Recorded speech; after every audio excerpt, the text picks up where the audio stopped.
Bonjour à tous, j'espère que vous allez excellemment bien. Et aujourd'hui, on va parler Moto Grand Prix, on va parler du nouveau calendrier. De toute façon, si vous avez cliqué sur le titre, si vous savez un petit peu de quoi on va parler, je vais donner mon avis, je vais vous faire la présentation de ce calendrier, vous donner mon avis, voir un petit peu les choses qui vont et qui ne vont pas avec ce calendrier pour moi.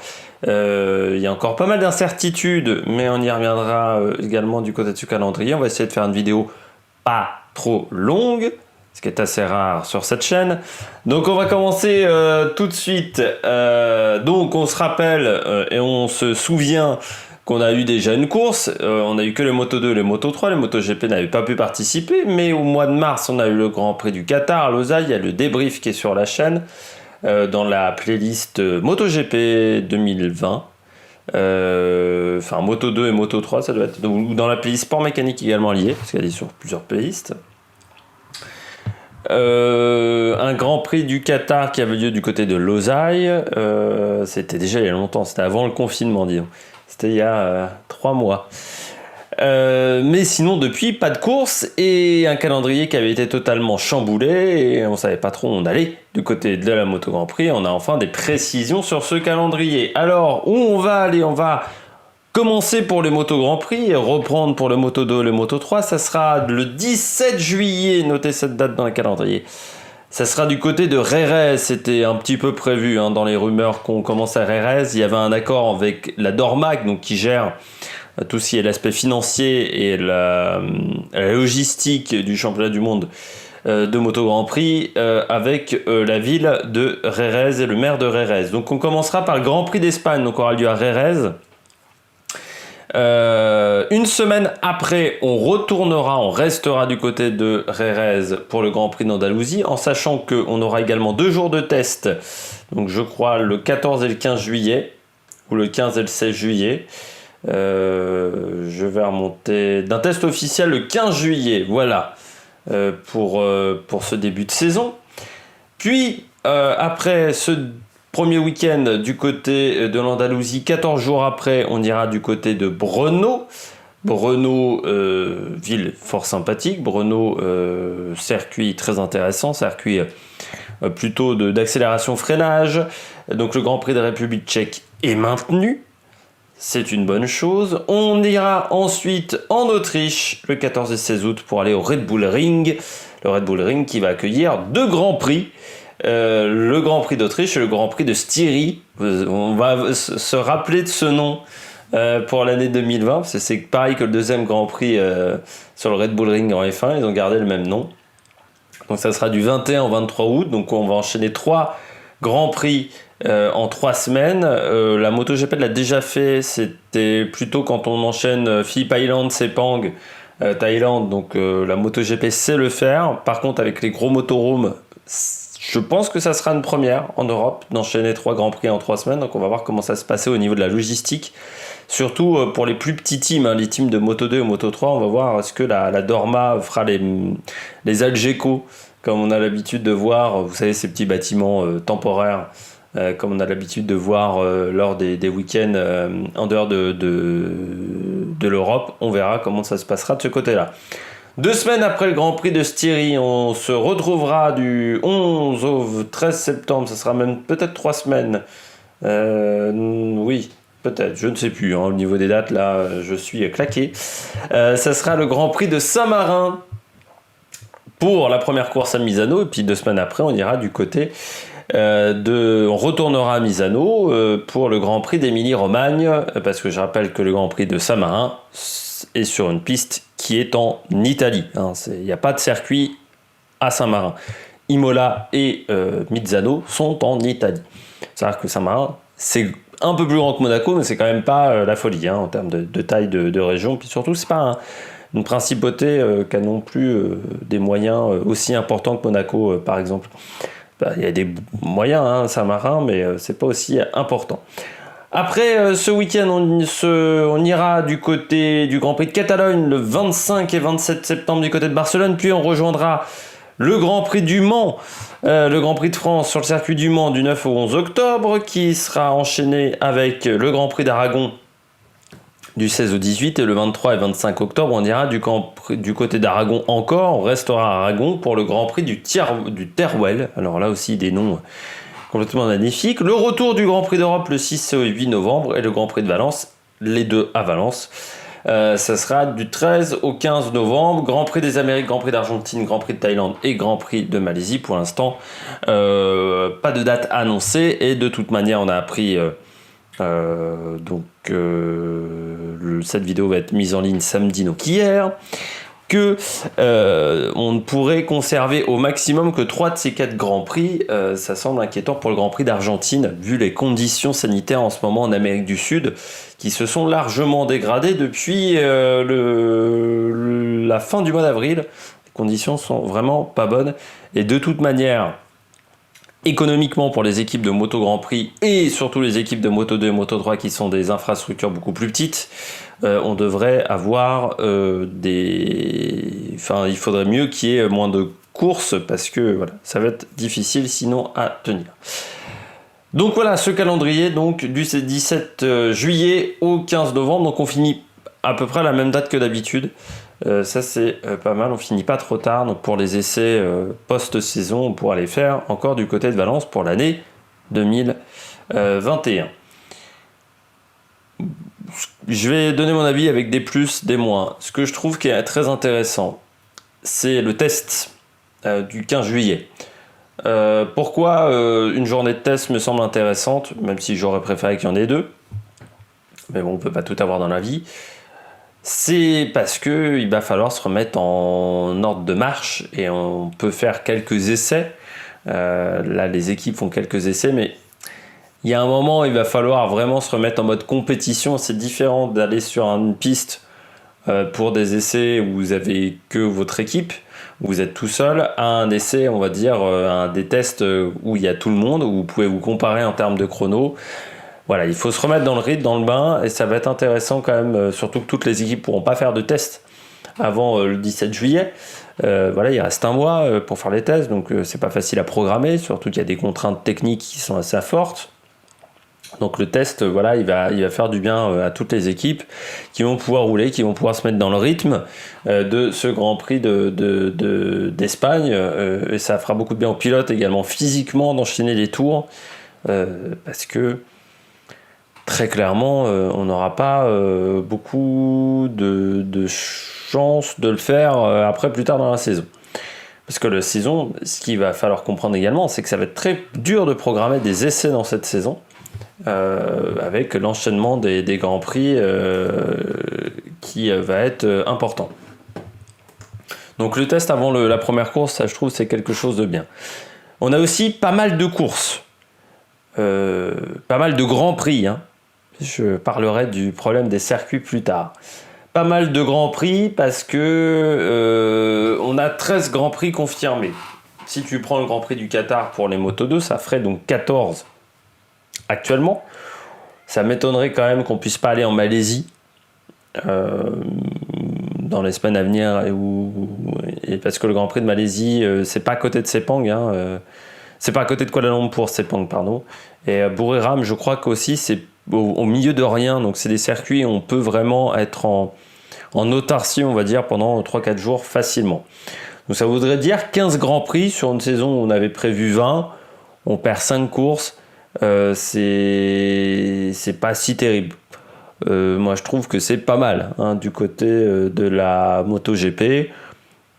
C'était difficile en termes de nombre de Grands Prix, encore une fois, de faire beaucoup mieux. Ce que j'aime également, c'est le Grand Prix de France. Et oui, on peut quand même aller au Mans. Alors, ça reste encore sous réserve, hein, ce Grand Prix de France, pour de multiples raisons. Déjà parce que Roxana Maracineanu, notre ministre des Sports, fort compétente, aussi compétente que Marlène Schiappa, notre ministre de l'égalité entre les femmes et les hommes. Bien entendu, non, elle n'est pas compétente, hein, vous aurez bien compris que c'est de l'ironie. Le problème, c'est qu'on a une ministre des Sports qui ne défend pas le sport. Ça me rappelle un ministre de l'Intérieur qui ne défend pas les policiers non plus. C'est surprenant dans ce gouvernement, ou un ministre de la Culture qui ne défend pas la culture. Bon. Donc, On a une ministre des Sports qui, avec ses discours, qui nous dit très clairement qu'on n'aura pas de retour à la normale tant qu'il n'y aura pas de vaccin, ça c'était il y a 2-3 semaines, je sais plus la date, ou qui à un moment nous disait il y aura que du sport à huis clos, et au final c'est peut-être de moins en moins le cas, mais le sport à huis clos financièrement c'est pas possible pour le Grand Prix de France. Claude Michy, le promoteur, l'a dit, il fera pas le Grand Prix s'il peut pas avoir de public. Donc à huis clos il fera pas le Grand Prix, parce qu'il n'aura pas les moyens de ressources. Alors peut-être que la Dorma a un accord avec le Grand Prix de France pour donner de l'argent en cas de Grand Prix à huis clos, mais ça me semble peu probable, mais peut-être qu'ils ont un accord. Donc le Grand Prix de France, il reste sujet à est-ce qu'on peut faire des compétitions avec du public. Ça reste également sous condition que les 24 heures du Mans ne soient pas redécalées en termes de date, parce que les 24 heures du Mans c'est un gros événement. Ça dure une grosse semaine, donc on ne peut pas, par exemple, programmer le Grand Prix de France une semaine avant les 24 heures du Mans. Donc voilà, il faut que les Grands Prix, que les courses au Mans ne soient pas décalées, encore une fois. Donc, ça reste sujet encore à caution, et puis il ne faut pas que la ministre des Sports change de discours tous les 4 matins, et puis sous réserve de seconde vague. Là encore, on n'en sait rien pour le moment, très clairement, il faut le dire. On n'en sait rien s'il n'y aura pas une seconde vague au mois de septembre, au mois d'octobre. Peut-être qu'il n'y aura rien. Peut-être qu'il y aura une seconde vague. Pour l'instant, on ne peut pas le dire. Donc ça laisse encore beaucoup d'incertitudes. De l'incertitude, c'est-à-dire qu'économiquement, c'est pas facile à gérer, parce que l'économie déteste l'incertitude. Donc le Grand Prix de France reste quand même... faut y aller mollo-mollo sur le Grand Prix de France. Mais s'il a lieu, c'est une bonne nouvelle. Parce que c'est un Grand Prix où il y a beaucoup de public. C'est l'une des plus grosses ambiances de la saison. Alors certes, je pense qu'on ne sera pas 200 000 spectateurs sur le week-end au Mans, déjà au mois d'octobre, et surtout qu'il faut rappeler qu'il y aura certainement des jauges, même si on n'a pas de huis clos. Mais c'est quand même une bonne nouvelle, je trouve, de ce côté-là. Maintenant, vous avez bien compris qu'on va passer au point négatif de ce calendrier. Pas assez de circuits visités. On a en fait très peu de circuits qui sont visités, très peu de pays visités. Au final, on va à Jerez, Brno, Red Bull Ring, Misano, Barcelone, Le Mans, Aragon, Valence. 8 pistes. Bon. Pour 13 courses. 7 Grands Prix en Espagne. C'est un peu beaucoup. En dehors de l'Espagne, on va en Italie, en France, en République tchèque et en Autriche. C'est-à-dire qu'on visite 4 pays. Donc on visite très très peu de pays parce qu'on visite 5 pays seulement. Et qu'en Europe également. Pour le moment, si on prend ce calendrier-là, ça fait très peu. Ça fait beaucoup. C'est pas suffisant. Je ne comprends pas pourquoi on a annulé le Mugello, qui, je pense, pouvait organiser la course. En plus, ce Mugello, c'est plutôt dans une région reculée. Donc c'était réalisable. Pourquoi on ne va pas en Finlande? Quand vous connaissez le nombre de morts en Finlande pour le moment, c'était totalement, je pense, réalisable. Le Grand Prix de Grande-Bretagne, pourquoi on ne va pas à Silverstone? On a bien fait 2 courses en F1 à Silverstone. L'Autriche accueille 2 courses de F1 et accueille 2 courses de MotoGP. Donc je ne comprends pas pourquoi la Grande-Bretagne ne pouvait pas le faire, là aussi. Donc il y a des questions qui m'interrogent. Le Sachsenring, vu la situation en Allemagne, et la réouverture prochaine, semble-t-il, des frontières au 15 juin dans les passes Schengen, c'était totalement réalisable aussi d'aller en Allemagne. La Finlande, pareil. Enfin, c'est assez étonnant de nous dire, on s'est contenté de pas grand-chose du côté de la Dorma. On prend pas... Enfin, c'est même pas prendre de risques à ce moment-là, c'est très très frileux. Quand on ne va qu'à Misano... Et puis, il n'y a pas que les meilleures pistes de la saison. Il faut aussi très clairement le dire, le Sachsenring, qui est une piste très sympathique, on n'y va pas. On ne va pas non plus au Mugello, qui est l'une des pistes les plus préférées des pilotes. Le Kinecul Raceway avait l'air d'être très intéressant en termes de pilotage, très technique. Tous ces circuits-là, on n'y va pas. Je trouve ça dommageable, parce que bon, c'est pas une prise de risque non plus impressionnante d'aller dans ces pays-là. Je trouve qu'au final, la Dorma et Carlos Espielequeta, je crois que j'ai dit les syllabes dans le bon ordre et je crois que j'ai dit les bonnes syllabes, qui nous vantait qu'il avait tout fait mieux que la F1 parce que la F1 s'était pointée en Australie et que lui il s'était pas pointé avec la MotoGP au Canada, au Qatar, parce qu'il avait dit oh il y a du risque, tout ça. Il fait vraiment, c'est moins bien que la Formule 1. Parce que la Formule 1, je vous rappelle qu'on va en Espagne, qu'on va en Grande-Bretagne, qu'on va en Belgique, en Italie, que l'on va également dans pas mal de pays, au final en Espagne, en Hongrie. On visite beaucoup plus de circuits et de pays pour le moment, alors qu'on n'a pas le calendrier complètement confirmé, on n'a que les 8 premières courses. Donc je trouve ça dommageable de doubler, toutes les courses en Espagne sont doublées quasiment, à part Barcelone. Ça fait beaucoup sur une saison, en sachant qu'en plus déjà le championnat d'Europe va énormément en Espagne, c'est-à-dire qu'on risque d'avoir des difficultés à organiser le championnat d'Europe en termes de dates, parce que on a beaucoup trop de courses qui ont lieu en même temps. Il y a quelques dates disponibles en août, mais une ou deux en septembre avec Misano, mais bon, ça va être compliqué d'organiser le championnat d'Europe qui est pourtant principalement espagnol, ce championnat d'Europe, parce qu'avant c'était le championnat d'Espagne de vitesse, donc ça va être compliqué de ce côté-là. Donc je trouve que c'est pas mieux que la F1. Moi je suis assez déçu par ce calendrier, je vais vous le dire très clairement, et je trouve que la Dorma n'a pas fait du très bon travail. Et puis c'est pas mieux pour moi que la Formule 1. La Formule 1, enfin ça je l'ai déjà dit, pardon, c'est pas mieux que la Formule 1. Oula, je suis vraiment claqué. Il va y avoir également un problème avec les essais parce qu'on enchaîne beaucoup de courses sur la saison. Autant c'est pas un énorme problème en Formule 1 d'avoir beaucoup de week-ends qui s'enchaînent. C'est un problème logistique, mais c'est pas un problème au-delà. Autant pour la MotoGP, c'est un gros problème parce qu'on fait beaucoup d'essais en été normalement. Et les pilotes d'essais, je sais pas comment ils vont faire pour travailler. Que ça soit Sylvain Gattoli, que ça soit Jorge Lorenzo, par exemple Dani Pedrosa, c'est des mecs qui travaillent au mois d'août, au mois de juillet, parce que vous avez cette fameuse pause de 3 semaines en juillet, 2 semaines, 3 semaines en juillet. Vous avez août, où c'est pas non plus totalement rempli au niveau du calendrier, donc ça permet de faire des essais. Par exemple, l'essai en Finlande avait été fait au mois d'août l'année dernière, pour tester le circuit finlandais. Donc là, ça va être difficile pour tous ces pilotes d'essais, pour les structures au niveau des essais. Et donc les équipes, si elles sont pas parties sur le bon pied, sur une moto de qualité en début d'année, ça va être très compliqué de transformer cette moto parce qu'on ne pourra pas faire d'essai, on ne pourra pas tester de nouvelles pièces, de nouvelles évolutions, et ça va être un problème pour 2020 mais également pour 2021 parce qu'on ne pourra pas non plus tester ces pièces. Donc ça me semble difficile de programmer des essais avec un calendrier où on a beaucoup d'enchaînements de 3 semaines d'affilée en Grand Prix. Donc là, les équipes peuvent pas faire des essais pendant cette période-là le mercredi et retourner faire des essais, par exemple, pourquoi pas à Aragon le samedi et retourner à Misano le dimanche. C'est pas possible. Donc ça pose un vrai problème. Et puis encore beaucoup d'incertitudes.